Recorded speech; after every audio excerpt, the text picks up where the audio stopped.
By the 1950s, C.S. Lewis had become a famous figure and the most popular spokesperson for Christianity in the English-speaking world. Living and working in Oxford for over 30 years, he was content and had no plans to change.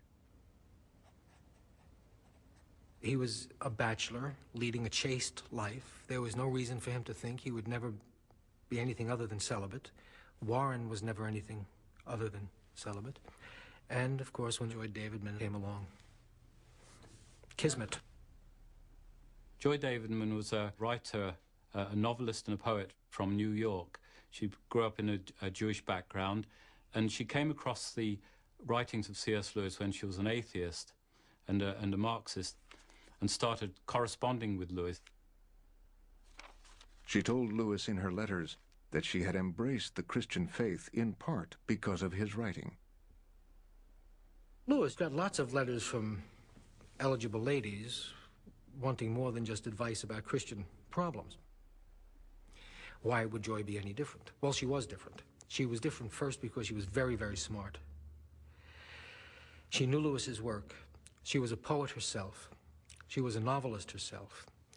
And she was his match in what Owen Barfield called dialectical obstetrics. Lewis married Helen Joy Davidman so that she would not be deported.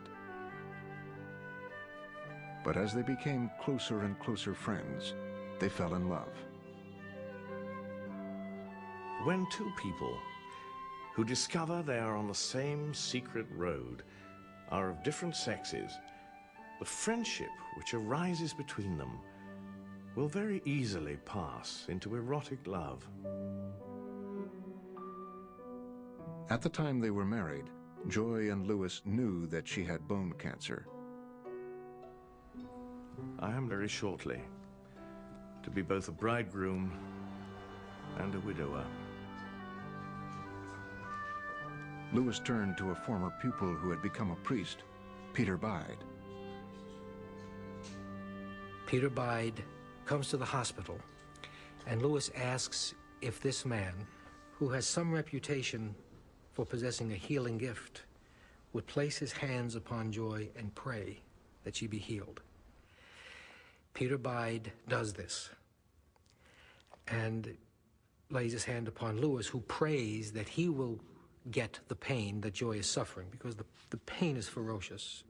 And of course, Joy is expected to die within a day or two. She doesn't. In fact, she starts to get better within a few months. X-rays show that her pelvis has grown back. The bone has regenerated. Doctors cannot explain this. After her remission, Joy moved into the Lewis home with her two sons, David, 11, and Douglas, 13. I never expected to have in my 60s that happiness that passed me by in my 20s.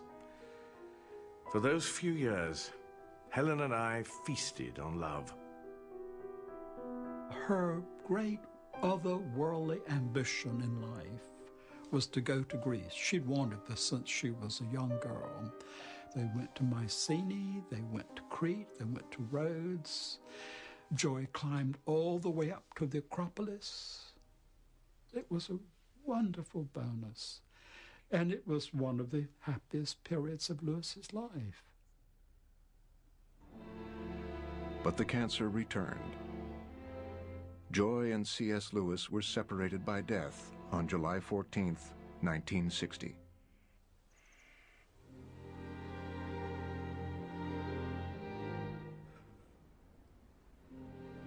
Oh, God.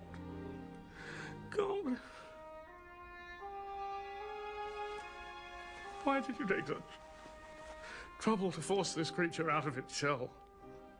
If it's now doomed to crawl back, to be sucked back into it. Where is God?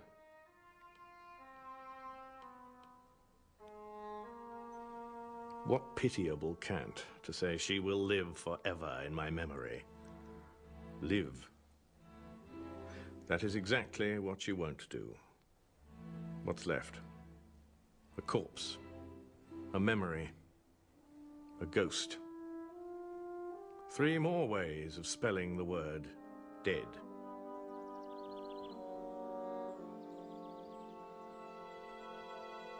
A Grief Observed is Lewis's description of the journey he took after Joy's death, a portrait of grief and a struggle with his own faith.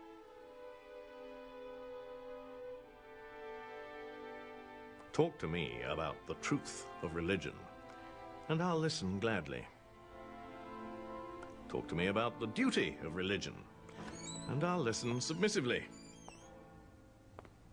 But don't come talking to me about the consolation of religion, or I shall suspect that you don't understand.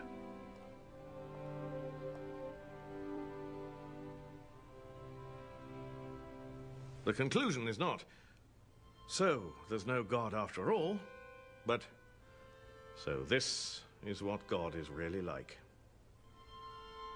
The cosmic sadist, the spiteful imbecile. He lashes out at God, and he says, how can you expect us to live this way?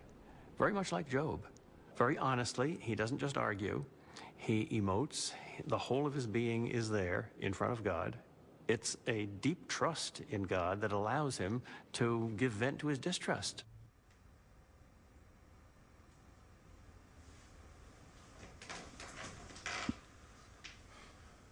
From the rational point of view, what grounds has Helen's death given me for doubting all that I believe? Should it, for a sane man, make quite such a difference as this? No. And it wouldn't for a man whose faith had been real faith. The case is too plain. If my house has collapsed at one blow, it is because it was a house of cards. Indeed, it's likely enough that what I shall call, if it happens, a restoration of faith, will turn out to be only one more house of cards.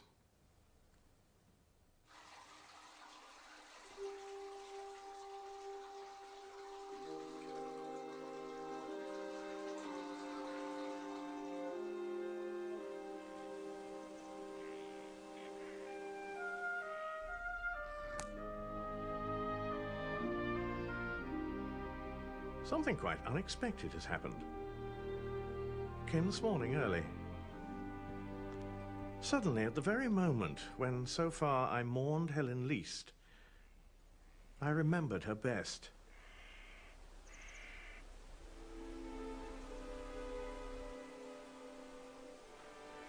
Imagine a man in total darkness. He thinks he is in a cellar or a dungeon. Then there comes a sound. He thinks it might be a sound from far off.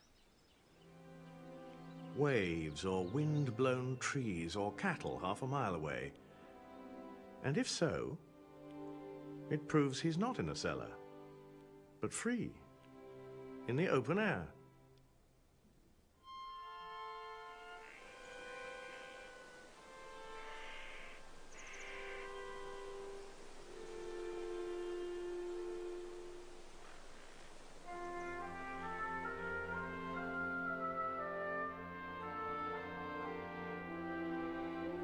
Lord, are these your real terms? Can I meet Helen again only if I learn to love you so much I don't care whether I meet her or not?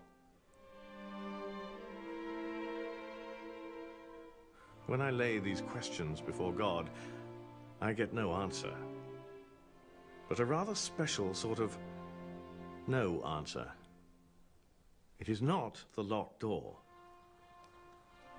It is more like a silent gaze, as though he shook his head, like, peace, child, you don't understand.